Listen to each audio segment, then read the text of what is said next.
So, ito na nga, wrong timing talaga yung punta namin dito ngayon kasi umuulan. Pero kahit umuulan, hindi talaga yan hadlang mga kasosyal, no, sa ating traveling dito, mga kasosyal, travel goals natin dito, no. At ngayong araw na ito ay ipapakita ko sa inyo ang kagandahan ng lugar na ito. So, kanina ay nakita nyo naman siguro sa harapan kung ano yung pangalan ng lugar na ito, no. Basahin nyo na lang ulit kung hindi nyo pa nakita at i-back read nyo na lang, okay?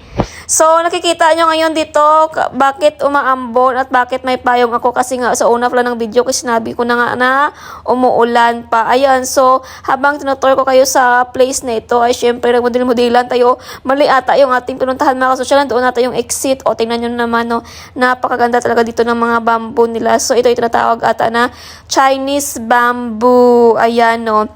So, kung makikita nyo, parang nasa Japan tayo ngayon mga kasosyal na yung ating modes, yung ating environment, at saka meron pang nagmumodel-modelan sa inyong harapan dyan. Hayaan nyo na lang muna, no?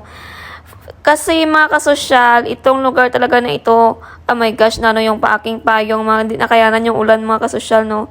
Yung lugar na ito dati medyo maliit pa lang, ngayon ay nilagdagan nila ng puno ng mga kawayan, which is sa English ay bamboo. Ayan, tingnan nyo nga naman, oh. Bamboo na bamboo talaga yung ating lugar dito. At saka umaambon pa talaga dito. OMG, may nakita ako dyan mga kasosyal kasi napatigil ako for today's video talaga. Ayan, oh, tingnan nyo nga naman, oh, super ganda talaga yan. Bamboo talaga yan, no. So, kung gusto nyo kumuha ng tambo dito, libre lang dito mga kasosyal.